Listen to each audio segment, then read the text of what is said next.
ಎಲ್ಲರಿಗೂ ನಮಸ್ಕಾರ. ಶುಕ್ರವಾರದ ದಿನದಂದು ಲಕ್ಷ್ಮೀ ಪೂಜೆ ಮಾಡುವುದಕ್ಕೆ ಮತ್ತು ಉಪವಾಸ ವ್ರತವನ್ನು ಆಚರಿಸುವುದಕ್ಕೆ ಹೆಚ್ಚಿನ ಪ್ರಾಧಾನ್ಯತೆ ಇದೆ.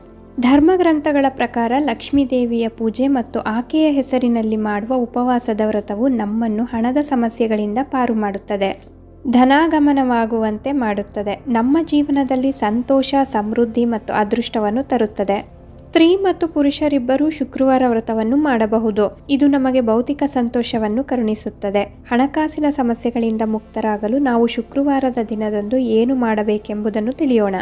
ಶುಕ್ರವಾರದ ದಿನದಂದು ಸಂಪತ್ತಿನ ದೇವಿಯಾದ ಲಕ್ಷ್ಮೀ ದೇವಿಯನ್ನು ಧಾರ್ಮಿಕ ವಿಧಿವಿಧಾನಗಳೊಂದಿಗೆ ಪೂಜಿಸಬೇಕು. ಲಕ್ಷ್ಮೀ ದೇವಿಯನ್ನು ಪೂಜಿಸುವ ಸಮಯದಲ್ಲಿ ಕಮಲದ ಹೂವನ್ನು ಆಕೆಗೆ ಅರ್ಪಿಸಬೇಕು. ಇದರಿಂದ ಆಕೆ ಬಹುಬೇಗನೆ ಸಂತುಷ್ಟರಾಗುತ್ತಾರೆ, ತನ್ನ ಆಶೀರ್ವಾದವನ್ನು ಮಳೆಯಂತೆ ಸುರಿಸುತ್ತಾರೆ. ಜೀವನದ ಹಣದ ಸಮಸ್ಯೆಗಳಿಂದ ಮುಕ್ತರಾಗಲು ಬಯಸಿದರೆ ಲಕ್ಷ್ಮೀ ದೇವಿಯನ್ನು ಪೂಜಿಸುವ ಸಮಯದಲ್ಲಿ ಆಕೆಗೆ ಕಡ್ಡಾಯವಾಗಿ ಕಮಲದ ಹೂವನ್ನು ಅರ್ಪಿಸಿ. ಇದು ಮನೆಯಲ್ಲಿ ಧನಾಗಮನವಾಗುವಂತೆ ಮಾಡುತ್ತದೆ ಮತ್ತು ಹಣದ ಸಮಸ್ಯೆಯಿಂದ ಮುಕ್ತಗೊಳಿಸುತ್ತದೆ. ಲಕ್ಷ್ಮೀ ದೇವಿಯು ಪಾಯಸವನ್ನು ಹೆಚ್ಚು ಇಷ್ಟಪಡುತ್ತಾರೆ. ಆದ್ದರಿಂದ ಶುಕ್ರವಾರದ ದಿನದಂದು ಯಾವುದೇ ತುಂಡಾಗದ ಅಕ್ಕಿಯಿಂದ ಪಾಯಸವನ್ನು ತಯಾರಿಸಿ ಇದನ್ನು ಸಕ್ಕರೆಯ ಬದಲಾಗಿ ಬೆಲ್ಲದಿಂದ ತಯಾರಿಸಬೇಕು. ನಂತರ ಲಕ್ಷ್ಮೀ ದೇವಿಗೆ ಅರ್ಪಿಸಿ. ಈ ರೀತಿ ಮಾಡುವುದರಿಂದ ಅದು ಜೀವನದಲ್ಲಿ ಸಂತೋಷವನ್ನು ತಂದುಕೊಡುತ್ತದೆ. ಪಾಯಸವನ್ನು ಅರ್ಪಣೆ ಮಾಡುವುದರಿಂದ ಸಮೃದ್ಧಿ ಮತ್ತು ಆರೋಗ್ಯವನ್ನು ತರುತ್ತದೆ. ಈ ಪಾಯಸದ ನೈವೇದ್ಯವನ್ನು ಲಕ್ಷ್ಮೀ ದೇವಿಗೆ ಅರ್ಪಿಸುವುದರಿಂದ ಆಕೆಯ ಆಶೀರ್ವಾದವನ್ನು ಪಡೆದುಕೊಳ್ಳಬಹುದು, ಹಣದ ಲಾಭವನ್ನು ಹೊಂದಬಹುದು. ಹಣಕಾಸಿನ ಅಡಚಣೆಗಳಿಂದ ತೊಂದರೆಗೀಡಾಗಿದ್ದರೆ ಅದನ್ನು ತೊಡೆದು ಹಾಕಲು ಬಯಸಿದರೆ ಶುಕ್ರವಾರದಂದು ನಿಮ್ಮ ಮನೆಯಲ್ಲಿ ಶ್ರೀಯಂತ್ರವನ್ನು ಸ್ಥಾಪಿಸಬಹುದು. ನೀವು ಅದನ್ನು ನಿಮ್ಮ ಮನೆಯ ದೇವರ ಕೋಣೆಯ ಉತ್ತರ ದಿಕ್ಕಿನಲ್ಲಿ ಅಥವಾ ಮುಖ್ಯ ದ್ವಾರದಲ್ಲಿ ಸ್ಥಾಪಿಸಬಹುದು. ಹೀಗೆ ಮಾಡುವುದರಿಂದ ಆರ್ಥಿಕ ಬಿಕ್ಕಟ್ಟನ್ನು ಪರಿಹರಿಸಿಕೊಳ್ಳಬಹುದು. ಶಾಸ್ತ್ರಗಳ ಪ್ರಕಾರ ಮನೆಯಲ್ಲಿ ನಿಯಮಿತವಾಗಿ ಶಂಖವನ್ನು ಊದುವುದರಿಂದ ಮನೆಯಲ್ಲಿರುವ ನಕಾರಾತ್ಮಕ ಶಕ್ತಿಗಳು ದೂರವಾಗುತ್ತವೆ. ಶುಕ್ರವಾರದಂದು ನಿಯಮಿತವಾಗಿ ಮನೆಯಲ್ಲಿ ಶಂಖವನ್ನು ಊದಬೇಕು. ಹೀಗೆ ಮಾಡುವುದರಿಂದ ಮನೆಯಲ್ಲಿ ಸುಖ, ಶಾಂತಿ, ಸಮೃದ್ಧಿ ನೆಲೆಸುತ್ತದೆ. ಬಯಸಿದ ವಧು ಅಥವಾ ವರನನ್ನು ಪಡೆಯಲು ಬಯಸಿದರೆ ಶುಕ್ರವಾರ ವೈಭವ ಲಕ್ಷ್ಮಿಯನ್ನು ಪೂಜಿಸಿ ಉಪವಾಸ ವ್ರತವನ್ನು ತೆಗೆದುಕೊಳ್ಳಬೇಕು. ಹೀಗೆ ಮಾಡುವುದರಿಂದ ಲಕ್ಷ್ಮೀ ದೇವಿಯು ಎಲ್ಲ ಇಷ್ಟಾರ್ಥಗಳನ್ನು ಪೂರ್ಣಗೊಳಿಸುತ್ತಾರೆ. ಶುಕ್ರವಾರ ದಿನದಂದು ಅಥವಾ ಹುಣ್ಣಿಮೆ, ಅಮಾವಾಸ್ಯೆಗಳಲ್ಲಿ ತುಪ್ಪದ ದೀಪವನ್ನು ಮನೆಯಲ್ಲಿ ಹಚ್ಚಬೇಕು. ಈ ದೀಪವನ್ನು ಮನೆಯಲ್ಲಿ ಹಚ್ಚುವುದರಿಂದ ಮನೆಯಲ್ಲಿರುವ ನಕಾರಾತ್ಮಕ ಶಕ್ತಿಯನ್ನು ಹೊಡೆದೋಡಿಸುವ ಶಕ್ತಿ ಇರುತ್ತದೆ. ಮನೆಯ ವಾತಾವರಣವನ್ನು ಶುದ್ಧೀಕರಿಸುವುದಲ್ಲದೆ ಸಕಾರಾತ್ಮಕ ಶಕ್ತಿಯನ್ನು ಹಿಡಿದಿಟ್ಟುಕೊಳ್ಳುತ್ತದೆ. ದೇವತೆಗಳನ್ನು ಆಕರ್ಷಿಸುವ ಶಕ್ತಿ ಇರುತ್ತದೆ. ಲಕ್ಷ್ಮೀ ದೇವಿಯನ್ನು ಅತ್ಯಂತ ಶೀಘ್ರವಾಗಿ ಒಲಿಸಿಕೊಳ್ಳಬೇಕೆಂದರೆ ಮೊದಲು ವಿಷ್ಣುವಿನ ಆರಾಧನೆ ನಡೆಯಬೇಕು. ಲಕ್ಷ್ಮೀ ದೇವಿಯನ್ನು ಪ್ರತ್ಯೇಕವಾಗಿ ಪೂಜಿಸುವುದರ ಬದಲು ಪತಿ ಪತ್ನಿಯರ ಸಮೇತರಾಗಿ ಪೂಜಿಸುವುದು ಅತ್ಯುತ್ತಮವಾಗಿದೆ. ಹೂವಿಲ್ಲದೆ ನಾವು ಮಾಡುವ ದೇವರ ಪೂಜೆಯು ಅಪೂರ್ಣವಾಗಿರುತ್ತದೆ. ದೇವರ ಪೂಜೆಯಲ್ಲಿ ಹೂವನ್ನೇಕೆ ಹೆಚ್ಚಾಗಿ ಬಳಸಲಾಗುತ್ತದೆ? ನಾವು ಮಾಡುವ ದೇವರ ಪೂಜೆಗೂ ಹೂಗಳಿಗೂ ಏನು ಸಂಬಂಧ ತಿಳಿಯೋಣ.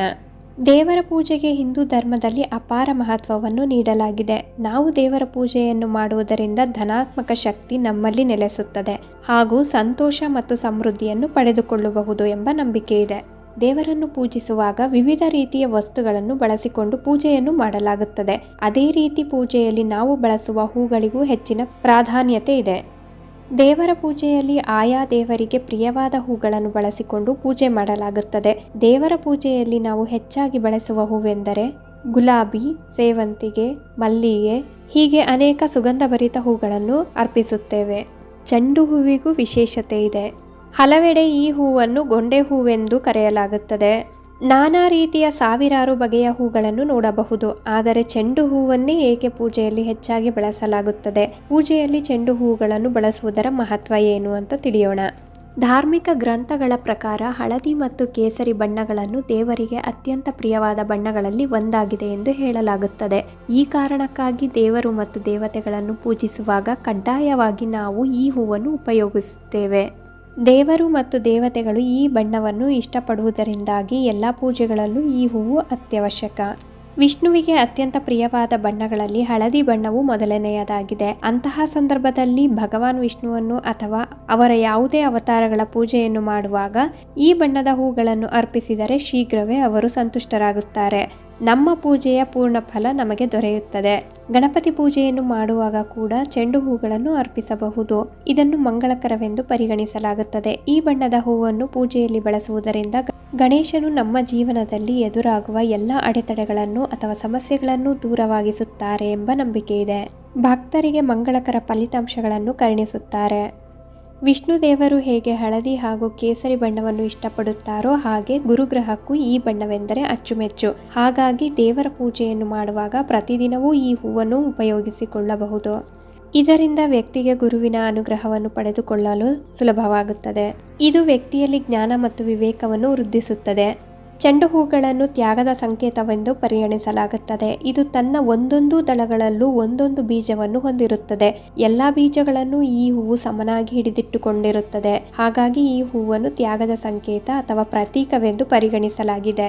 ಎಲ್ಲ ದೇವರುಗಳು ಈ ಹೂವನ್ನು ಅಥವಾ ಈ ಹೂವಿನಲ್ಲಿನ ಬಣ್ಣವನ್ನು ಇಷ್ಟಪಡುವುದರಿಂದ ದೇವರ ಪೂಜೆಯನ್ನು ಮಾಡುವಾಗ ಈ ಹೂವನ್ನು ಬಳಸಬೇಕು. ಇದು ನಮಗೆ ಪೂಜೆಯ ಶುಭ ಫಲಗಳು ದೊರೆಯುವಂತೆ ಮಾಡುತ್ತದೆ. ಚೆಂಡು ಹೂವಿನ ಮಹತ್ವ ಹಾಗೆ ತಾಯಿ ಲಕ್ಷ್ಮೀ ದೇವಿಗೆ ಯಾವ ಯಾವ ವಸ್ತುಗಳಿಂದ ಪೂಜೆ ಮಾಡಿದರೆ ಒಲಿಯುತ್ತಾರೆ, ನಮ್ಮನ್ನು ಆಶೀರ್ವದಿಸುತ್ತಾರೆ ಎಂಬ ಮಾಹಿತಿಯೊಂದಿಗೆ ನಾನು ಈ ವಿಡಿಯೋನ ಇಲ್ಲಿಗೆ ಎಂಡ್ ಮಾಡ್ತಾ ಇದ್ದೀನಿ. ಈ ವಿಡಿಯೋ ನಿಮ್ಗೆ ಇಷ್ಟ ಆದರೆ ದಯವಿಟ್ಟು ನಮ್ಮ ಚಾನಲ್ಗೆ ಸಬ್ಸ್ಕ್ರೈಬ್ ಆಗಿ, ಲೈಕ್ ಮಾಡಿ, ಶೇರ್ ಮಾಡಿ ಹಾಗೆ ಕಮೆಂಟ್ ಮಾಡಿ.